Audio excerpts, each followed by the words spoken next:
On paper, I had the perfect life, a steady job, my own apartment, and friends who cared about me.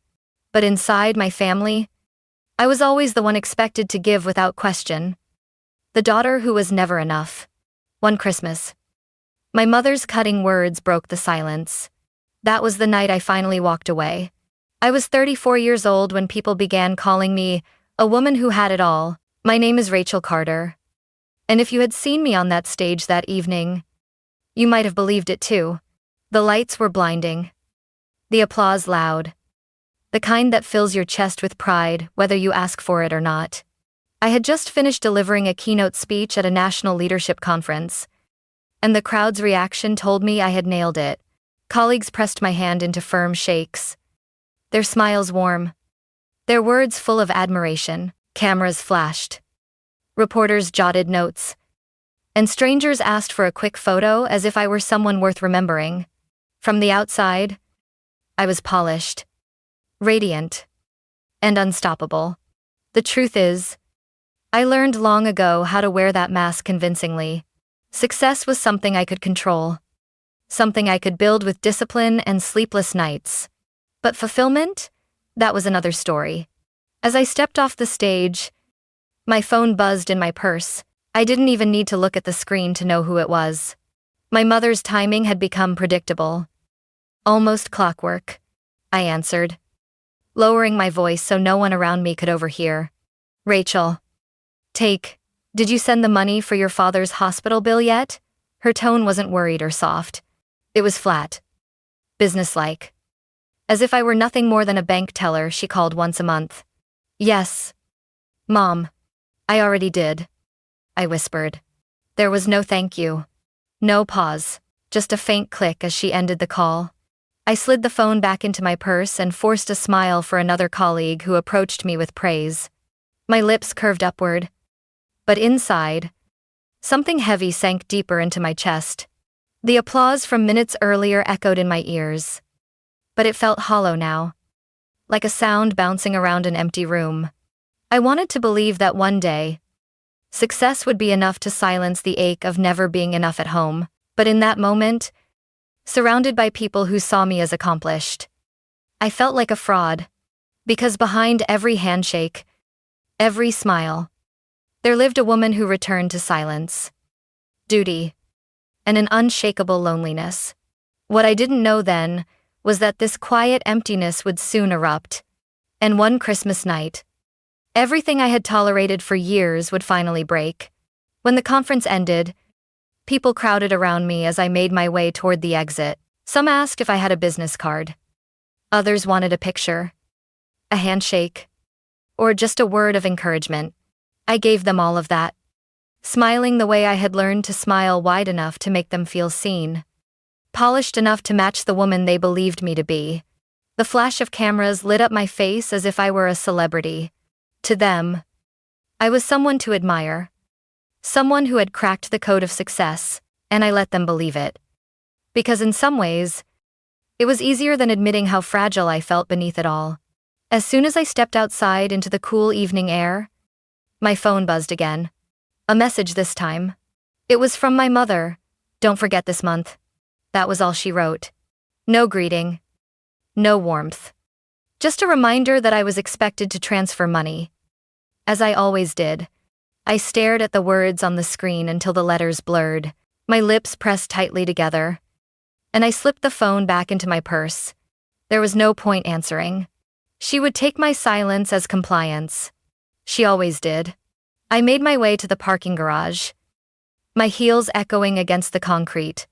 By the time I reached my car, the adrenaline from the speech had evaporated, replaced with the same familiar heaviness that followed me home after every triumph. I sank into the driver's seat and rested my forehead against the steering wheel for a moment, breathing in the silence. And then, as often happens when the present feels unbearable, my mind wandered back to the past. I was 10 years old again, clutching a sheet of paper so tightly the edges curled under my fingers. My English teacher had written a bright red A+ across the top, and underneath, the words, "Beautiful work. Rachel, keep writing." I had run home that afternoon, bursting through the front door. I'm ready to show my mom that maybe, just maybe, she could be proud of me. Mom, look. I held the paper up to her like a trophy. She barely glanced at it while stirring a pot on the stove. An A in English, she muttered. Dismissive. Then she shook her head. Rachel. What are you going to do with that? Writing essays won't buy you a house. Now, your brother, Ethan. He's got the real future. He understands numbers. Business. You'd do better to learn from him.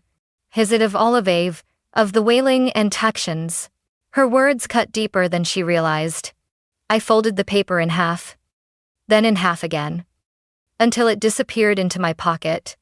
I told myself it didn't matter. But it did. It mattered more than anything. A different memory surfaced next. Just as sharp. Ethan's birthday party. I must have been 7. He unwrapped a brand new pair of rollerblades. The kind with neon stripes and shining wheels. Everyone clapped, cheering as he strapped them on and wobbled down the driveway. I sat off to the side, holding my porcelain doll with the cracked cheek. The only toy that was truly mine. I wanted to celebrate with them. But the sight of Ethan racing ahead, cheered on by everyone, made me feel invisible. I hugged that doll tighter, whispering to it as if it were the only one who could hear me. It wasn't the doll I wanted. It was acknowledgement. It was proof that I mattered too, sitting in my car decades later. Those memories collided with the reality I lived in. I was still that girl trying to prove herself. Only now the stakes were higher. Instead of grades or toys, it was money, bills, and sacrifices. And no matter how much I gave, it never seemed enough. The irony wasn't lost on me. Out there, beyond the walls of my family's home, I was Rachel Carter, the keynote speaker. The leader, the woman others turned to for advice. But inside, when the phone buzzed with my mother's name, I was still just a child desperate for approval that never came. The contrast was suffocating. Applause in one hand, obligation in the other, admiration from strangers, dismissal from the people who should have loved me most. I leaned back in my seat, staring through the windshield at the city lights. They shimmered against the night sky, dazzling and cold. For a moment, I imagined what it might feel like to stop answering, to stop paying, to stop trying to earn a place in a family that never saw me for who I was. But the thought drifted away as quickly as it came. Habits formed in childhood have a way of chaining you long after you've grown. And mine was obedience. Even when it broke me. What I didn't realize that night was that the chain was already beginning to crack. The little girl who had swallowed her mother's words was still inside me. But she was starting to stir, to push back. And soon, she would no longer stay quiet. That night, I sat cross-legged on the floor of my apartment. Papers and contracts spread out around me like a chaotic halo. My laptop was open, its glow the only light in the room, reflecting off stacks of binders and half-finished notes from a presentation I was supposed to deliver next week. I had promised myself I would finally catch up on everything. Instead, I found myself staring blankly at the screen, the hum of the refrigerator filling the silence. Then the phone rang. I glanced down, and my chest tightened when I saw the name flashing across the screen. Ethan, my brother. For a second, I considered letting it go to voicemail. I knew what the conversation would be before I even answered. But some reflex in me, years of conditioning, made me swipe to accept. Hey, Rach, he said, his voice casual. Too casual. Listen, I've got an opportunity. A sure thing. I just need a little help getting it off the ground. It is expressed. I didn't reply right away. My throat was dry. He kept going. It's just 20,000. You can spare that. Right? You're doing great. You're killing it out there. It is expressed. My hand shook as I gripped the phone tighter. 20,000. Like he was asking me for spare change. I stared at the pile of bills sitting unopened on my coffee table. Health insurance, mortgage, business expenses. He didn't see any of that. To him, I was just the sister with endless resources.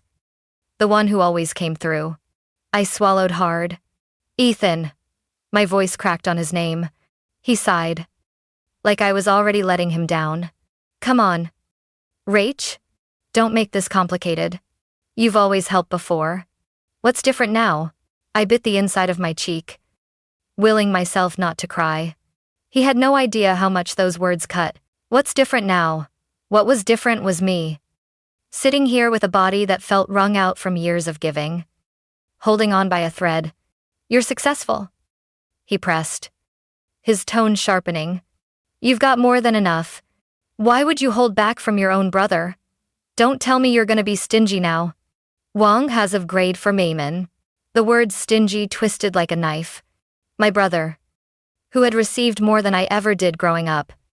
I was calling me selfish because I hesitated to give him $20,000. I couldn't breathe. My chest rose and fell too fast. Panic pressing down on me. I gripped the phone so tightly my knuckles turned white. I wanted to scream at him. To tell him I wasn't an endless supply of money. To remind him of the years I had sacrificed. The hours I had worked. The nights I had cried myself to sleep while still wiring money home. But no sound came out. Only silence. Finally. I did the one thing I had never done before. I ended the call. My thumb hit end and the line went dead. The silence that followed was deafening. I dropped the phone on the couch and stood up. Pacing the length of my apartment, my hands trembled. My breath came in short bursts. And I felt like the walls were closing in. Every step echoed like thunder in my ears. I walked to the window, pressed my palms against the cold glass, and stared down at the streetlights far below. For years, I had bent under the weight of their demands. I had told myself it was love, duty, family. But in that moment, for the first time, I realized what it really was. A chain I had been too afraid to break. I turned away from the window and went back to my desk. My laptop screen still glowed, waiting for me. I sank into the chair, my body still trembling, and opened a blank document.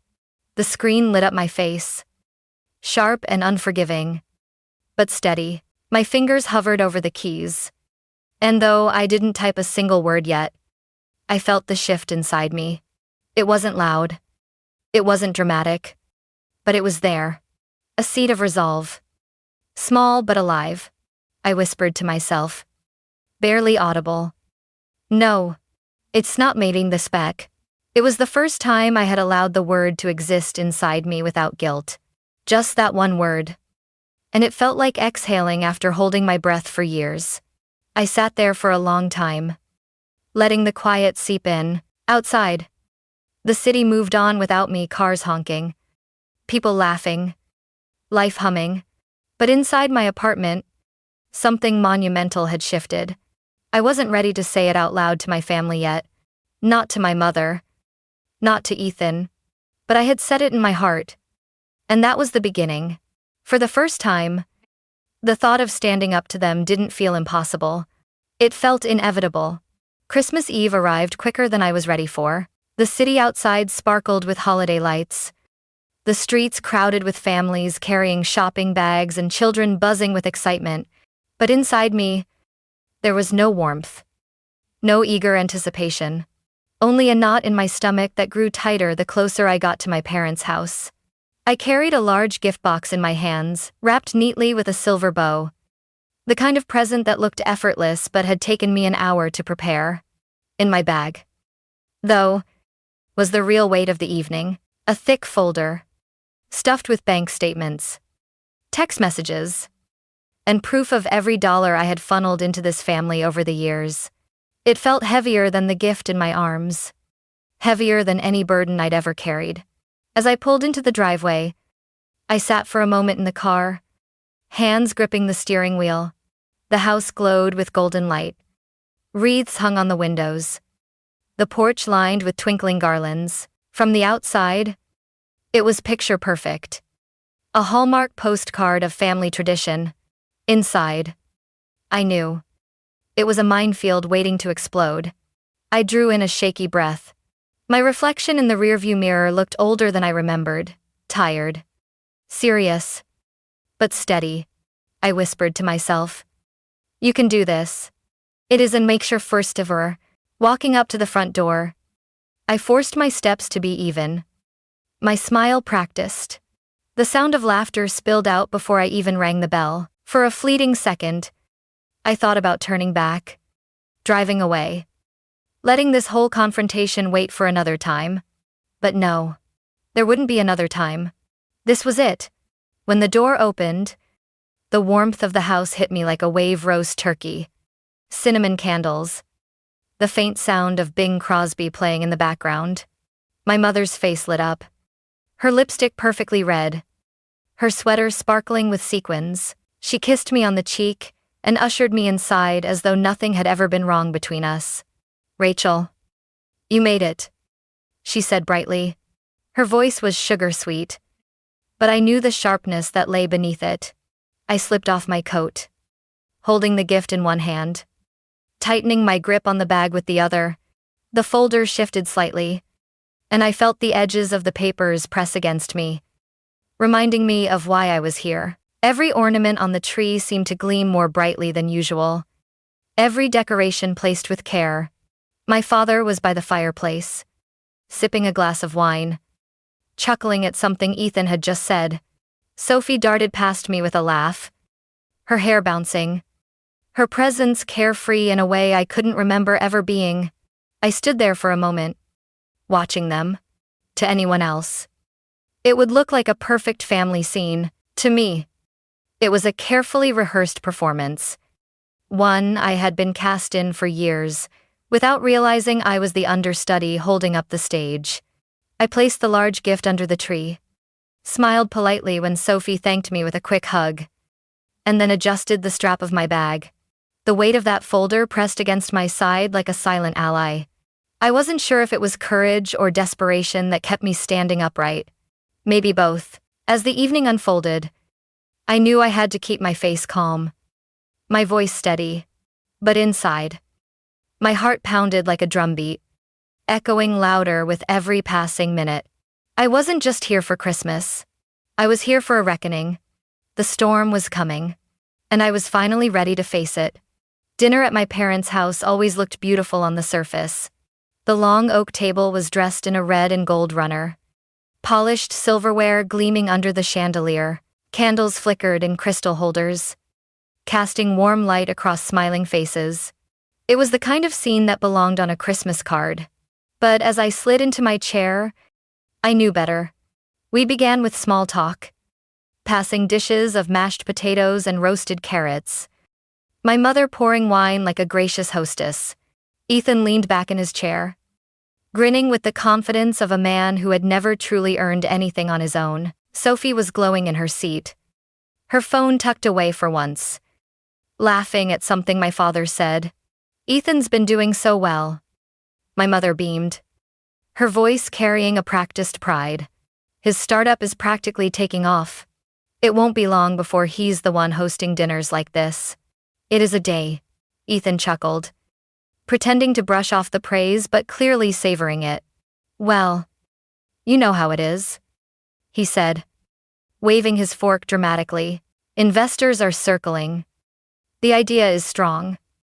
And honestly, I just need that last little push to get everything off the ground. As a clo, I recognized the script instantly. It was the same performance he'd used on me 2 weeks ago, when he called in the middle of the night begging for money. Back then, I didn't give him an answer. Tonight, I could already see where this was headed. And Sophie, my mother continued, turning toward my younger sister with a wide smile. She's just the sweetest, always helping out, always so thoughtful. We couldn't ask for a better daughter. In due use for the nated. Sophie's cheeks turned pink. She ducked her head shyly, accepting the compliment as though she hadn't spent the past semester skipping classes and racking up expenses on the credit card. I paid off in silence. I kept my smile in place, nodding at the right moments. But inside, every word felt like a stone pressing against my chest. I speared a piece of turkey with my fork, chewing slowly, willing myself to stay calm. Then Ethan leaned forward, his eyes locking onto mine. "You know, Rachel," he began, his tone casual but calculated. "I was thinking you'd really understand what I'm building. With your background, you can see how scalable this is. It wouldn't take much for you to be a part of it. And when it blows up, you'll thank me for letting you in early." And they inter is undiscalated bervisited. His confidence was so polished, so rehearsed, that if I didn't know the truth, I might have believed him. I forced a polite laugh, saying nothing. The air in the room felt tighter. My heart beat louder in my ears. And then it came, the strike I knew was coming but still wasn't ready for. My mother set her wine glass down with a sharp clink, her eyes narrowing at me. "Rachel," she said, her voice smooth and cutting all at once. "You're 34, no husband, no children, and a career none of us even understand. Look at your brother. Look at your sister. And then, look at you. You are, without a doubt, the most useless one in this family." It was the country. The words hung in the air like smoke after a firework. My fork slipped from my hand and clattered against the plate, the sound startling in the silence that followed. Every pair of eyes turned toward me. I sat frozen, my cheeks burning hot, my stomach twisting so hard I thought I might be sick. For a moment, all I could hear was the faint hum of the Christmas music playing in the background, jarringly cheerful against the sudden coldness at the table. Inside, something was breaking, but beneath that crack, something else was rising. For a moment, I couldn't breathe. My mother's words rang in my ears like a bell I couldn't silence. 34 years old. Useless. I stared at the half-eaten food on my plate, my vision swimming. Then, slowly, I lifted my head. I don't know if it was anger, exhaustion, or a clarity I'd never felt before, but something inside me clicked into place. I smiled. Not the polite smile I had worn all evening, but something sharper, colder. "You're right, Mom," I said. My voice steady though, my hands trembled beneath the table. "I am useless. Useless enough to let all of you drain me for years without ever saying a word." "Hey, skid." The room went still. Forks hovered in midair. Conversations stopped mid-breath. My father glanced up from his plate, confused. Ethan blinked like he hadn't heard me correctly. I reached down into my bag, pulled out the thick folder I had carried in like a hidden weapon, and placed it squarely in the middle of the table. The weight of it landed with a dull thud that echoed louder than any raised voice. With deliberate calm, I opened it. Page after page of bank statements, printed emails, and highlighted transfers stared back at us. I slid the first sheet forward. "That," I said evenly, "was the $10,000 I wired to cover Ethan's gambling debt last spring. You remember that night, don't you? Ethan? The one where you swore you'd change?" His face went pale. His mouth opened, then closed, like a fish pulled from water. I pushed another page across the table, this one marked in bright yellow. "And here, Sophie, your tuition bill. Paid in full. Twice. Even after you lost your scholarship for failing half your classes. Do you remember who made that payment?" Sophie's hand froze on her wine glass. Her cheeks drained of color as she looked down, unable to meet my eyes. I turned to the next section, flipping it open with precision. "And this?" I said, sliding several receipts forward. "The roof repair. The new water heater. The medical bill Dad couldn't pay. All covered. By me. In the fast twos being twos as beings two." My mother's face flushed crimson. Her lips parted in disbelief, but no sound came out. I leaned back, my voice steady but shaking with emotion underneath. "Add it all up. Over $120,000. That's what your useless daughter has given this family. Quietly. Willingly. Because I thought maybe, just maybe, it meant I belonged here." Intentional visited my poverty. The silence was deafening. The fire crackled in the fireplace. The only sound in a room where laughter had been echoing just minutes before. Ethan pushed back his chair abruptly. And as a friend. That's not fair. You offered to help. I never forced you. Didn't you? I cut in. My eyes locked on him. Late night calls. Emotional blackmail. Promises you never kept. You knew I'd cave. Every time. Innocent-minded. Sophie whispered. Rachel. I didn't know. Innocent-minded. You didn't want to know. I replied. My voice softened. But it carried the weight of years. My mother slammed her hand on the table. Her eyes blazing. How dare you embarrass us like this? On Christmas of all nights, I met her fury with calm. No. Mom, how dare you? To sit here, year after year, praising everyone else while tearing me apart. Knowing full well I was the one keeping this family from collapsing. This serving and trinze and its prend any sing, in they serving and ever. Voices rose. Chairs scraped. The dinner unraveled into chaos. But inside me, something unexpected bloomed. Relief. Painful. Raw. But undeniable. For the first time, I wasn't swallowing my truth. I was speaking it. And letting it burn. I don't remember standing up. 1 minute. The table was shaking with voices shouting over one another. And the next. I was on my feet. My chair toppled behind me. My heart pounded so loud it drowned out my mother's accusations. Ethan's excuses. Sophie's muffled sobs. I grabbed my coat. My bag. And without another word, I walked out the front door into the bitter winter air. The night hit me like a slap. Cold. Sharp. Merciless. My breath rose in white clouds as I hurried to my car, fumbling for the keys with trembling hands. Behind me, I could still hear them, the chaos I had unleashed. The war zone I had left behind. I slammed the door shut and turned the ignition. Sealing myself in silence, the engine roared to life. Headlights slicing through the darkness, I pulled out of the driveway without looking back. Even though every fiber of me wanted one last glance at the house where I'd spent my childhood. The place that was supposed to mean safety. But tonight, it was nothing more than a prison I had finally broken free from. The road stretched out before me. Black and endless. My hands gripped the steering wheel so tight my knuckles ached. Tears blurred my vision until I had to blink hard to keep the lines on the pavement in focus. I drove with no destination. Just an urgent need to put miles between myself and that house. That table. That family who had called me useless while feeding off my sacrifice. The sobs came then, ripping out of me in waves. Years of silence. Of swallowing my pain. A time of smiling through every insult. It all poured out in ugly, heaving cries. I pounded the steering wheel with my fist. Cursing myself. Cursing them.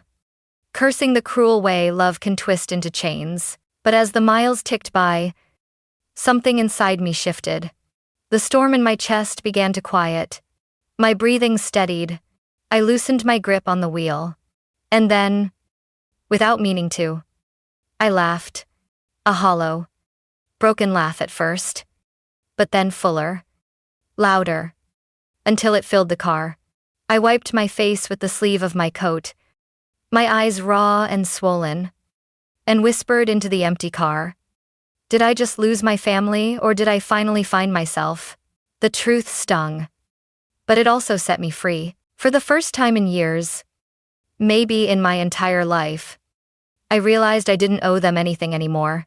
My worth wasn't measured by the checks I wrote or the problems I solved. I wasn't the family's safety net. I was a woman, 34. Flawed.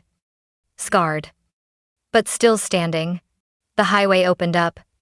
A ribbon of asphalt disappearing into the horizon. I rolled the window down despite the freezing air, letting the wind whip through my hair, sting my cheeks, carry away the last fragments of shame clinging to me.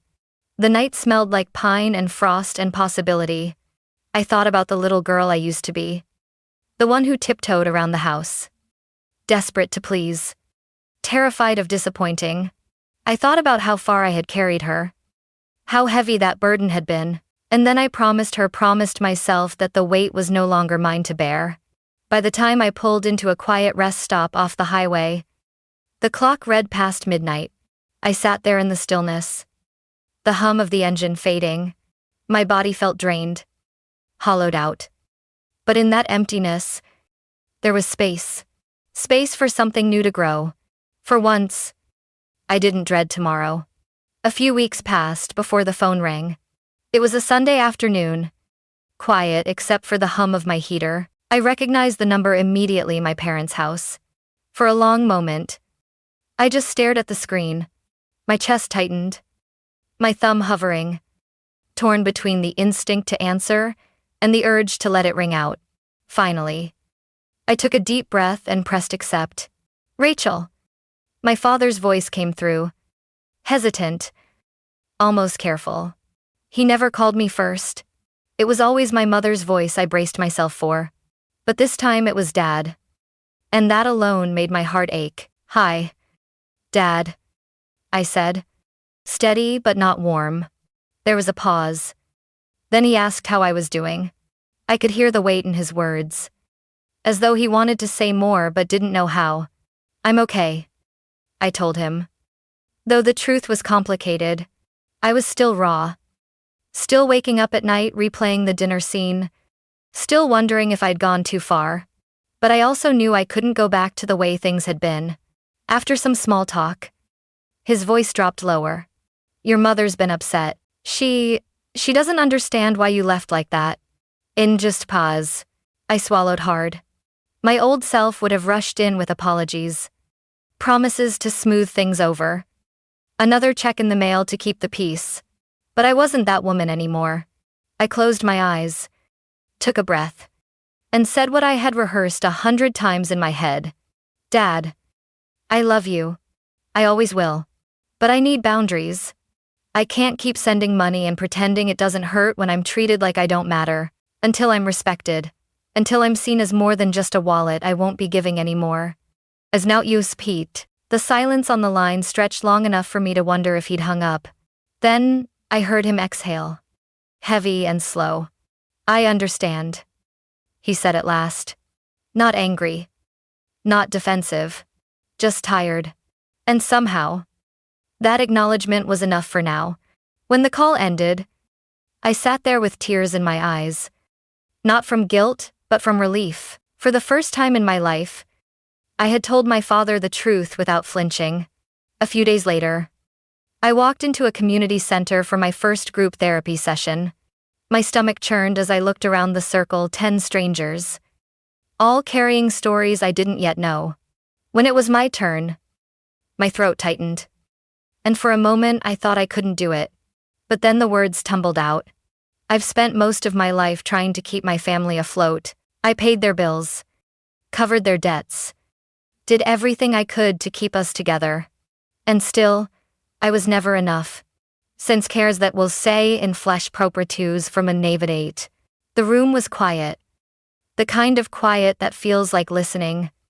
Not judgment. My eyes burned. But my voice didn't break. I kept talking about the years of resentment I'd buried. About the moment I finally exploded. About the strange freedom that came after. When I finished, a woman across from me leaned forward, tears in her eyes. I know exactly what that feels like, she whispered. Others nodded. For the first time, I wasn't alone with my story. I left that session lighter.